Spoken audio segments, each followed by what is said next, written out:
무릎 아파서 글루코사민 드신다면 꼭 보세요. 나이가 들수록 무릎이 시큰거리거나 계단을 오르내릴 때 통증을 느끼는 분들이 많아집니다.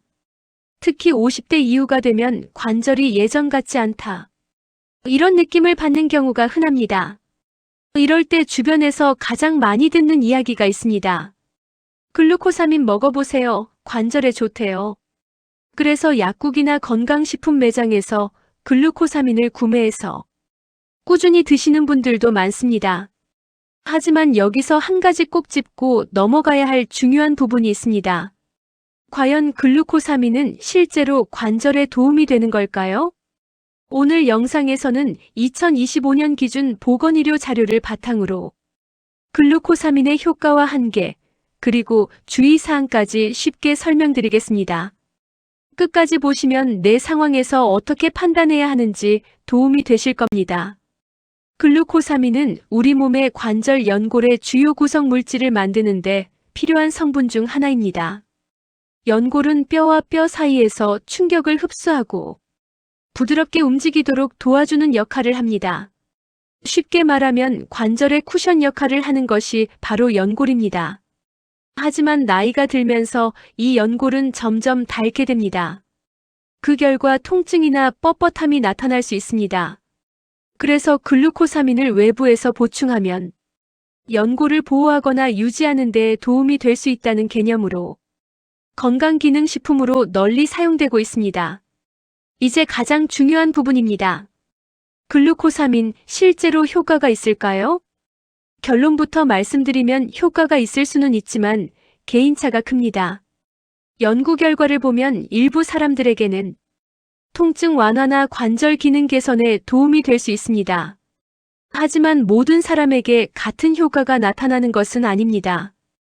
특히 초기 관절 통증이나 가벼운 퇴행성 변화가 있는 경우에는 도움이 될 수 있다는 보고가 있습니다. 하지만 반대로 위약, 즉 가짜 약과 큰 차이가 없다는 연구도 존재합니다. 실제로 대규모 연구에서 위약을 복용한 그룹에서도 약 60% 정도에서 통증 완화가 나타났습니다. 이는 위약 효과가 상당히 크게 작용할 수 있다는 뜻입니다. 그래서 글루코사민은 치료제라기보다는 보조적인 건강기능식품으로 이해하는 것이 더 정확합니다. 그렇다면 어떤 경우에는 효과가 제한적일까요? 글루코사민을 드신다고 해서 모든 무릎 통증이 좋아지는 것은 아닙니다. 특히 다음과 같은 경우에는 효과가 크지 않을 수 있습니다. 관절 연골 손상이 이미 많이 진행된 경우, 통증이 심하거나 오래 지속된 경우, 관절 변형이 함께 나타난 경우입니다. 이런 경우에는 영양제만으로 해결하기보다는 정확한 진단과 치료가 더 중요합니다. 반대로 도움이 될 수 있는 경우도 있습니다. 초기 관절 불편감이 있는 경우, 가벼운 통증이 있는 경우, 예방 차원에서 관리하는 경우입니다. 이런 경우에는 일정 부분 도움이 될 가능성이 있습니다. 하지만 여기서 중요한 점이 있습니다. 글루코사민만으로 해결하려고 하면 안 됩니다. 반드시 생활 습관을 함께 관리해야 합니다. 많은 분들이 이 부분을 놓치고 계십니다. 관절은 영양제 하나로 좋아지지 않습니다. 관절 건강을 위해서는 생활 습관이 훨씬 더 중요합니다. 체중 관리가 필요합니다. 체중이 늘어나면 무릎에 가해지는 부담도 함께 증가합니다. 근육 강화도 중요합니다. 특히 허벅지 근육이 중요합니다. 무리가 가지 않는 운동, 그리고 올바른 자세도 필요합니다. 허벅지 근육이 강화되면 무릎에 가해지는 부담을 줄이는 데 도움이 될 수 있습니다. 정리하면 글루코사민은 보조적인 역할이고 생활 습관이 핵심입니다. 이제 섭취 시 주의사항을 말씀드리겠습니다. 글루코사민을 드실 때는 몇 가지 중요한 점을 꼭 알고 계셔야 합니다. 먼저 갑각류 알레르기가 있는 경우입니다. 시중 제품 대부분이 게나 새우 같은 갑각류 껍데기에서 추출됩니다. 그래서 제품 라벨을 반드시 확인하시고 갑각류 알레르기가 있는 경우에는 섭취를 피하거나 전문가와 상담하는 것이 필요합니다. 또한 옥수수 등 식물성 원료로 만든 글루코사민 제품도 있으므로 알레르기가 있는 경우에는 이런 제품을 선택하는 것도 하나의 방법입니다. 다음은 혈당 관련 부분입니다.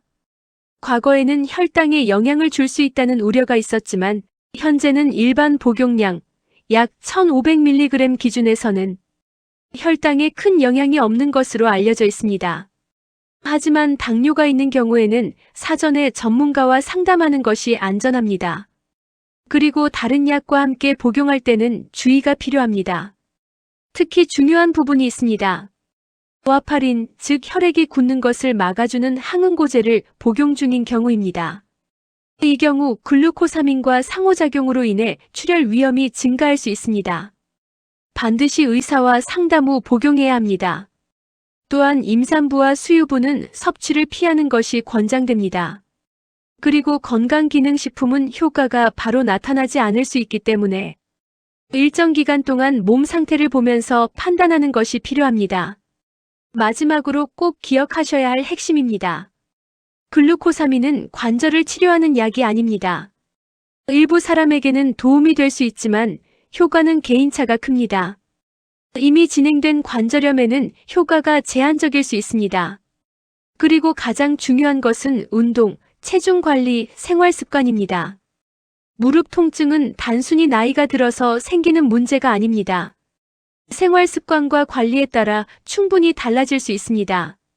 글루코사민을 드시는 것도 하나의 방법이 될 수 있습니다. 하지만 그것만으로 모든 문제가 해결되지는 않습니다. 지금 내 무릎 상태를 정확히 알고 내 몸에 맞는 관리 방법을 찾는 것이 가장 중요한 부분입니다.